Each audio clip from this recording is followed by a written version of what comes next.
Well, Cenk Uygur is joining us himself from Los Angeles to speak for himself. In addition to his recent primetime talk show on MSNBC, Cenk Uygur blogs at several liberal websites and hosts a popular internet and radio show called the Young Turks. Cenk, welcome to Democracy Now! What happened?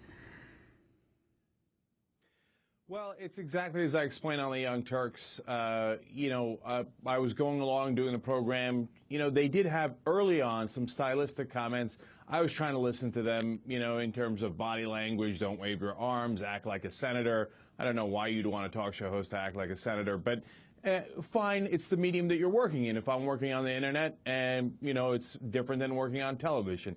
And taking those points is no problem at all. But in April, when they pulled me in, Phil Griffin gave me this big speech about how we're the establishment and it'd be cool to be like outsiders, but we're not. We're insiders, and we have to act like it. And I remember thinking at the time, well, there's no way I'm going to do that. So I'm going to give them what I got. And then if they like it, they like it. If they don't, they don't. And honestly, I didn't know which way they were going to go with it because I know how much they care about ratings. So I figured if I delivered good ratings, that would probably do the job. Well, it didn't, because I delivered really good ratings, beating CNN significantly, handily, and also improving upon the numbers from last year. So there's no question about the ratings. And then they pulled me in and said, well, we're going to go in a different direction at 6 o'clock anyway. And when I asked them about it, they didn't really have a good answer as to why, leading me to believe that that giant conversation we had 3 months ago might have been part of the reason. In December of last year, Phil Donahue joined Eliot Spitzer and Kathleen Parker on their show to discuss his ouster from MSNBC. During the run-up to the invasion of Iraq, Donahue was the lone journalist daring to publicly oppose the war at its onset. I opposed the war. And was that one of the reasons they pushed you off? Oh, read the memo published by the New York Times. So Donahue's anti-war voice is not going to work against the flag waving on the other station. Donahue, an anti-war voice in 2002. Remember, they're all doing what I did then now. I mean, the whole channel is now. You could not criticize this war 4 months before the invasion. It was not good for business. General Electric had no interest in featuring an old talk show host who was against the president's war. It was unpopular. You weren't American. This is what you get with corporate media. It's going to happen again.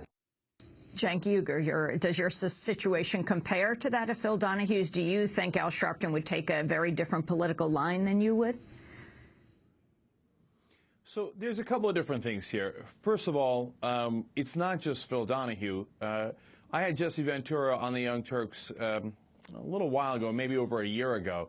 And what people don't remember is that he also had a big contract from MSNBC at the time to do a show. And they told him, you know what? It's okay. Take the money. You don't even have to do the show.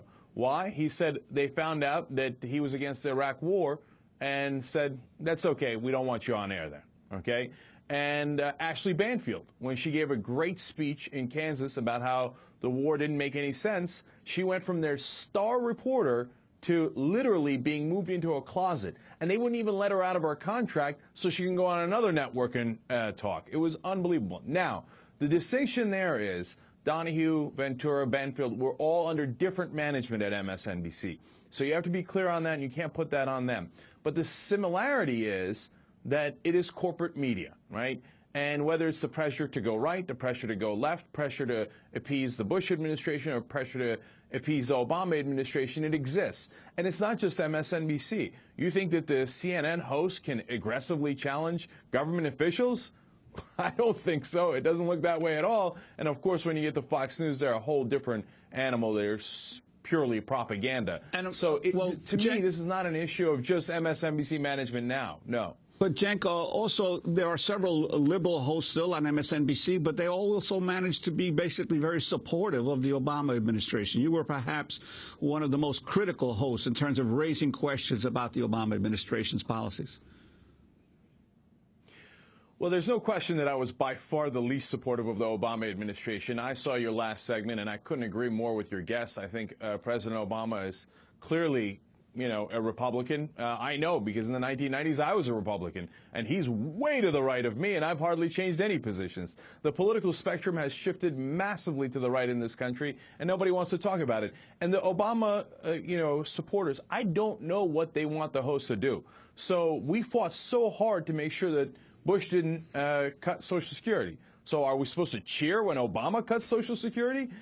We fought so hard to make sure that Bush didn't give more tax cuts to the rich. Are we supposed to cheer when Obama gives more tax cuts to the rich? And the list goes on and on. Now, it's very important for me to make this distinction because I really believe it. The hosts are totally different than the management. And it is an interesting way that you acquire power within these corporate organizations, right? I think Rachel Maddow has done a brilliant job in becoming more and more independent. And I think she does a fantastic progressive show, and she did it by accruing power, by getting better and better ratings. So my beef is not with anybody on air at MSNBC at all. I think Ed Schultz does a strong show. And, you know, if Cenk, we only have 20 seconds. I want to ask you, MSNBC said they were offering you a better position. Can you respond to that? Well, better is in a lot more money, but it was for weekend hosting and for a contributor role. Well, we're going to have to leave it there. So go ahead, 5 seconds. So it's not like there was a disgruntled employee or not. I just didn't want to do the kind of programming they wanted me to do. Cenk Uygur, I want to thank you for being with us. The Young Turk. This is Democracy Now! I'm Amy Goodman with Juan Gonzalez.